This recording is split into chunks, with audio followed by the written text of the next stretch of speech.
Сәлем достар. Бүгін біз топ 10 маска түрлерін айтамыз.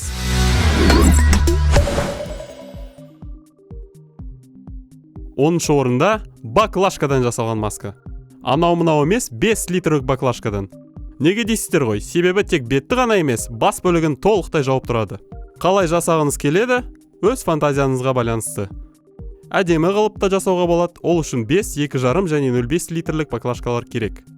2,5 литрлік баклажканы әдемілеп кесіп, сыртын матамен орап қайтасыз және бау тағасыз. Баклажканың түсін ер немесе әйел адамға арналуына байланысты өзгертуге болады.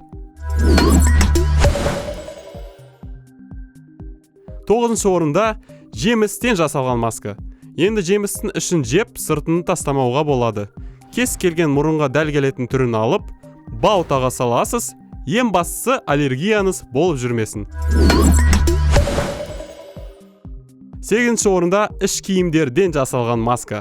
Байқағандарыңыздай, әйелдер қауымына таңдау өте көп, ал ер адамдарға қиындау болады. Мынандай іш киімді 2 орап кисен вирус түгілі ауа өтпейді. Ал егер ерлі зайыпты болса, тіпті жарасып кететіні сөзсіз. Бірақ ескертеміз, тек жаңа іш киімін ғана жасаңыздар. 7-ші орында қарапайым матадан тігілген маска.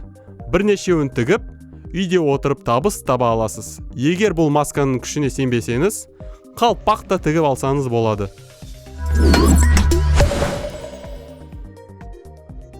6-шы орында модныйларға арналған маска. Сәннен қалғыңыз келмесе, өзіңіздің сүйікті брендіңіздің матасын алып тігесіз. Сататын болсаңыз, бағасын көтеруіңізге болады. 5-ші орында әртүрлі атақты дизайнерлердің маскалары. Адамның қиялына шек жоқ қой. Қалған жерге қалпан қойып жасалған. Бұл жерге адамдардың барлығы тек маскалар үшін ғана келген сияқты. Үстіндегі киімдері қызықтырып жатқандары шамалы. Меніңше, осы жердегі әйелдер қауымы күйеулеріне суреттер жіберіп, қай масканы алайын, басым қатып кетті дейтін сияқты. Әлем бойынша санаулы ғана шығарылған масканың біреуінің иесі болудың өзі бір бақыт шығар. 4-ші орында танымал брендтің кепкасынан жасалған маска. Кепканың жоғарғы жақ бөлігін кесіп, бетіңіздің өлшеміне дәлдейсіз. Шет-шетін жақсылап қиып, әдемілеп тігіп, ауа өткізгіш клапан жабыстырасыз. Қаласаңыз, клапанды алтын түске бояп алсаңыз болады. Аздап оғаш көріну мүмкін, есесіне сізде ғана бар және бренд.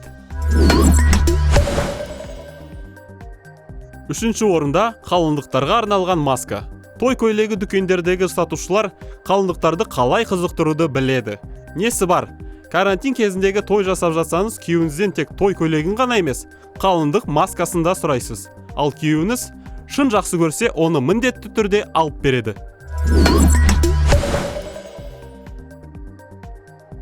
2-ші орында жылтыраққа құмар қыздарға арналған маска. Дайын респираторлық масканың сыртына әшекей моншақтарды қалауынша жабыстыра бересіз. Жұмысы көп әрине, бірақ жарқырап жүретініңіз сөзсіз.